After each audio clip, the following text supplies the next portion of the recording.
Então vamos lá, pessoal, vamos concluir. No primeiro vídeo, nós analisamos Mateus capítulo 24 a partir da perspectiva reformada. Ou seja, na visão reformada, a partir do capítulo 24 de Mateus, capítulo 13 de Marcos, capítulo 21 de Lucas, a igreja ela estará presente durante todo o período da grande tribulação. E só no final da grande tribulação é que Cristo vem buscar a sua igreja. Então, quem não assistiu, assista lá o primeiro vídeo, tá lá todas as informações. Nesse vídeo nós vamos ver o mesmo capítulo, Mateus capítulo 24, Marcos capítulo 13, Lucas capítulo 21, da perspectiva pentecostal. Como é que eles enxergam Mateus 24, como é que eles interpretam Mateus capítulo 24. Então, por exemplo, quando nós lemos do versículo 5 até o versículo de número 13, aqui está falando com a igreja. Ou seja, aqui são sinais do arrebatamento da igreja. Tá? Na perspectiva reformada, aqui são indicadores da vinda de Cristo para buscar a igreja. Então é diferente. Tá?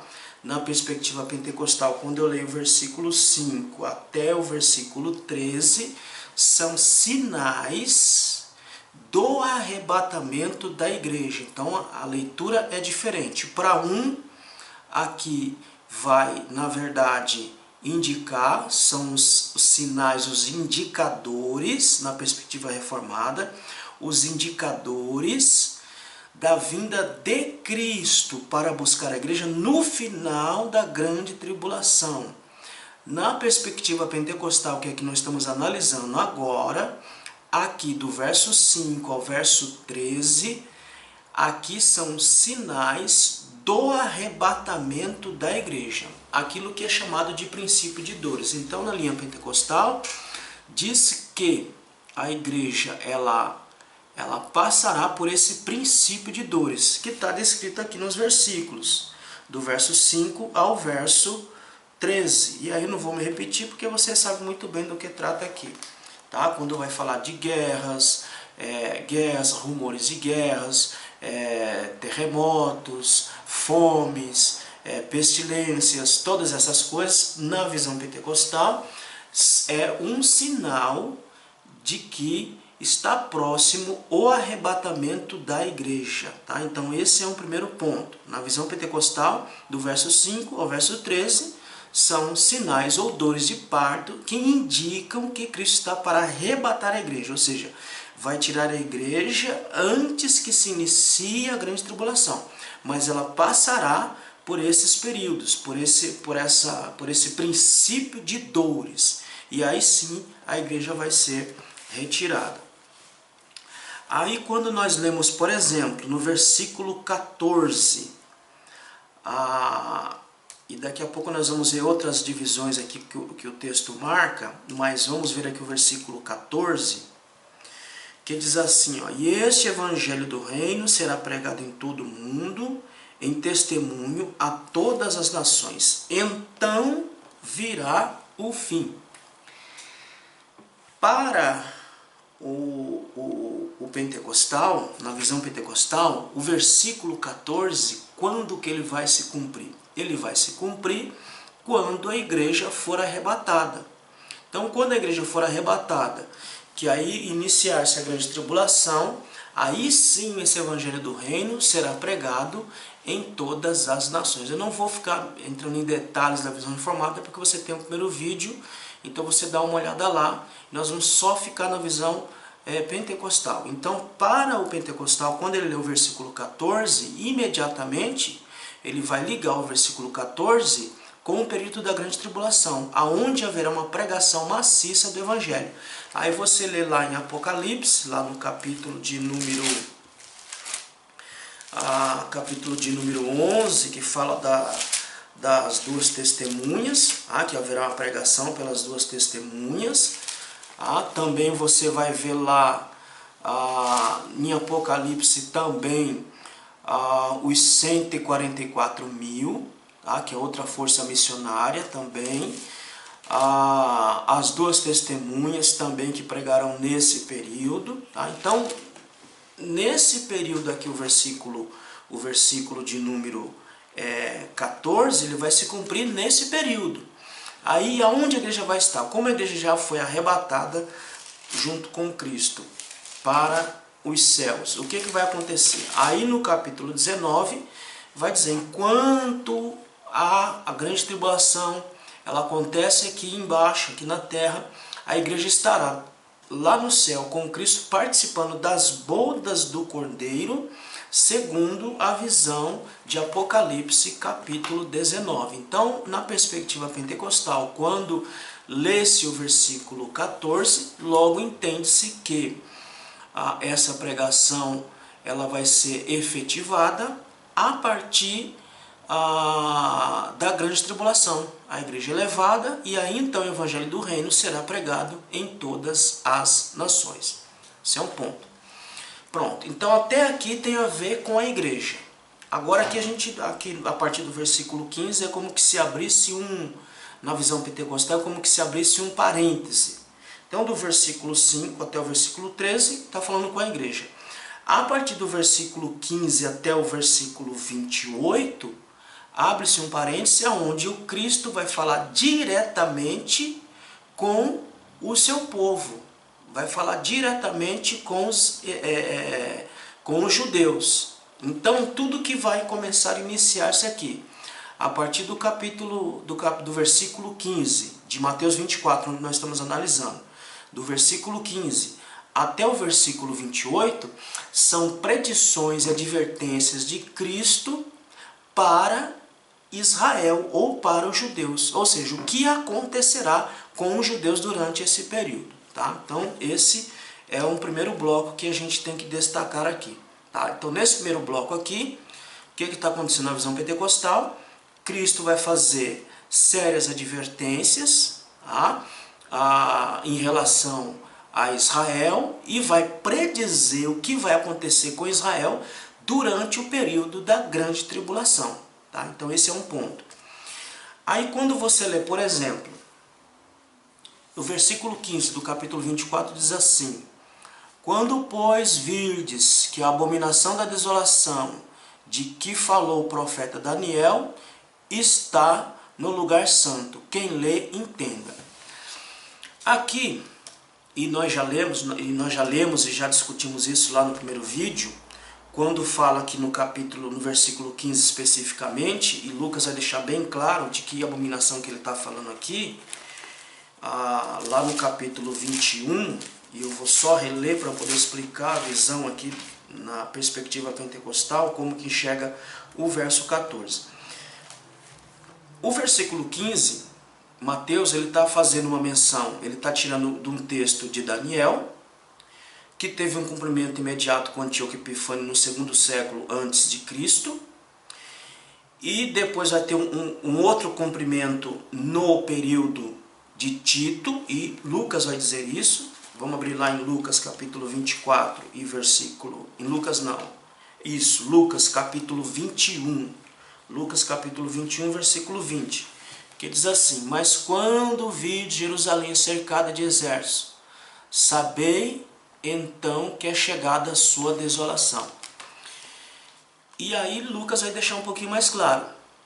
Na visão reformada, o versículo 15, ele tem seu cumprimento, um dos cumprimentos, quando Tito sitia a cidade de Jerusalém, em que faz um cerco, se eu não estiver enganado, por um período de 3 anos, em que não se entra e nem se sai, não entra mercadoria, não sai mercadoria, não sai ninguém, não entra ninguém, a cidade fica sitiada, e por conta desse sítio, começa a haver muita fome dentro da cidade, muita mortandade por conta desse cerco, e depois, então, Roma invade, entra na terra e acaba destruindo o templo. Na visão pentecostal, o versículo 15, ainda que ele esteja apontando para o ano 70, ele tem um cumprimento futurístico, ou seja, essa desolação dessa desolação que fala o versículo 15, na visão pentecostal, ela vai se cumprir cabalmente na grande tribulação. E aí ele faz até um parênteses dizendo o seguinte, para você entender o versículo 15 dentro da visão pentecostal, para você entender o versículo 15, tem que se ler o versículo 21 de Mateus capítulo 24 e verso 21. Então, para eu compreender o que está falando no versículo 15 dentro da perspectiva pentecostal, eu tenho que ler o versículo 21, que diz assim, porque haverá então grande aflição, como nunca houve desde o princípio do mundo até agora, nem tampouco há de haver. Então, na perspectiva pentecostal, o versículo 15 aponta para o sofrimento de Israel dentro da grande tribulação. Tá? Essa é a leitura que é feita do versículo 15.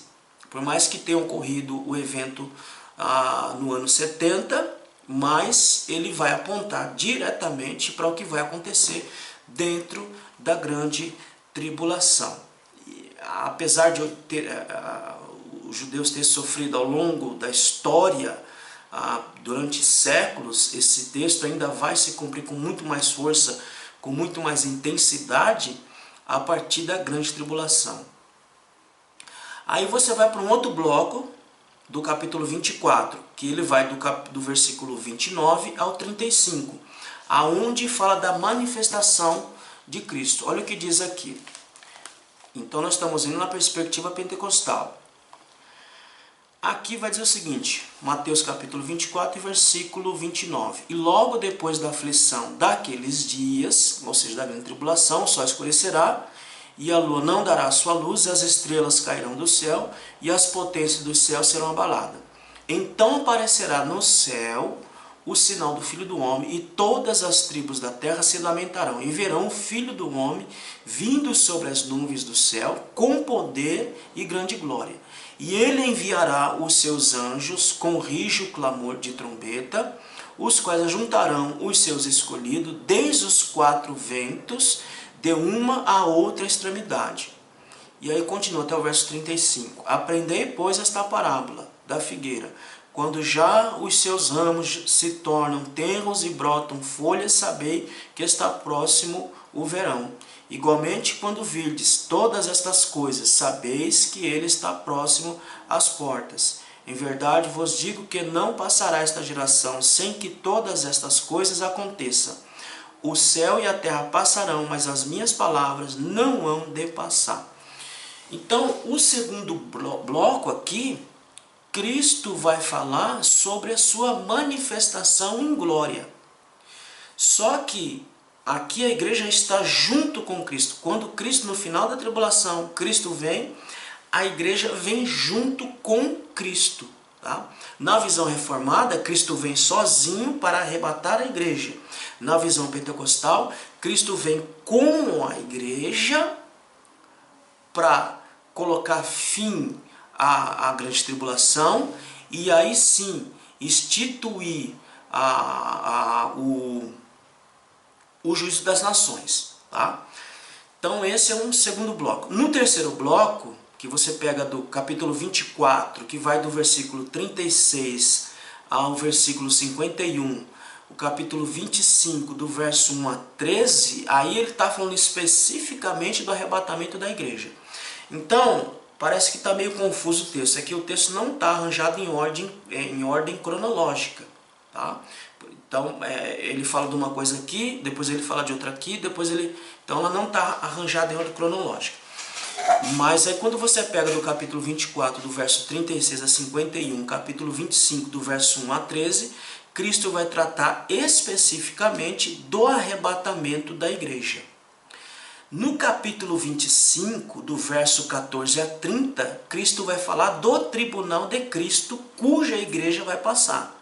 E aí tem outros versículos que você pode ler, por exemplo, Romanos capítulo 14, 1 Coríntios capítulo 3, 2 Coríntios capítulo 5, que vai falar do tribunal de Cristo. Então aqui Cristo está falando do tribunal dele, quando a igreja for arrebatada, pela qual ela vai passar. E aí ele vai encerrar o texto no capítulo 25 de Mateus, do versículo 31 a 46, onde ele vai falar do julgamento das nações. Então veja que a visão pentecostal em relação a Mateus capítulo 24, ela é bem diferente da reformada. Meu ponto aqui, como eu disse no primeiro vídeo, não é dizer, não é falar nem que os reformados estão errados e nem falar que os pentecostais estão certos. Eu coloquei as duas visões e agora o que você tem que fazer? Você vai aprofundar suas pesquisas, você vai fazer seu estudo, sua análise e você vai ver qual das duas posições tem mais coerência naquilo que diz em relação ao arrebatamento da igreja. Se a igreja passará ou não pela grande tribulação. Para quem quiser conhecer um pouco mais a visão reformada sobre essa questão da escatologia, eu recomendo este livro aqui, olha, a Bíblia e o Futuro, de Anthony Huckman, tá? Então, esse livro aqui que eu usei para fazer os dois vídeos, eu usei esse livro aqui e usei também Teologia Sistemática, Teologia Pentecostal, Teologia Sistemática Pentecostal também, de um artigo do pastor Ciro Zibord, uma coisa assim, pastor Ciro. Então, recomendo essas duas literaturas. Para quem quiser conhecer um pouquinho mais da escatologia reformada, eu recomendo esse livro aqui, que vai falar especificamente disso. E a teologia pentecostal tem um monte de livros aí que você pode ler para aprofundar um pouquinho o seu conhecimento. Então, o intuito é mostrar as duas visões e não cravar quem está certo e quem está errado. Eu, particularmente, eu tenho minha visão, eu tenho minha perspectiva em relação a esse assunto, mas eu não quero colocá-lo aqui porque eu não quero influenciar você na sua pesquisa. Então, o que você tem que fazer agora? A partir desses dois vídeos aí, o primeiro ficou um pouquinho mais longo, que ele tem um pouco mais de detalhe, esse aqui é um pouquinho mais curto, que ele é um pouco mais simples de se explicar. A partir daí você vai fazer suas análises, suas pesquisas e vai concluir qual das duas linhas estão certas. Lembrando que você fala, não, os reformados estão certos, não, os pentecostais estão certos. Isso não vai influenciar na sua salvação, na sua perspectiva de salvação. Só é um modo de interpretar o texto. Também, outro ponto que tem que deixar claro aqui é que nenhuma das duas vertentes está negando o evento arrebatamento da igreja. Só estão colocando em perspectivas diferentes um do outro, mas ambos os lados creem no pleno arrebatamento da igreja. Um acha que ela vai passar por toda a tribulação e depois ser arrebatada, outro acha que ela vai ser arrebatada antes da tribulação, e no meio pentecostal também tem uma divisãozinha aí que são os mides tribulacionistas, que diz o seguinte, que a igreja será arrebatada no meio da tribulação, ou seja, no final dos 3 anos e meio, a igreja é arrebatada. Então tem várias possibilidades aí, tá bom? Mas o intuito é esse. Analise, pesquise e veja o que é mais coerente para você, tá bom? E aí, Luan, tá aí o vídeo que você me pediu, os dois vídeos, tá? Para ajudar não só você, mas todos aqueles que me acompanham no canal aí, e ajuda a fortalecer o nosso canal aí para que eu possa continuar fazendo esse trabalho aí, tá bom? Deus abençoe e até o próximo vídeo.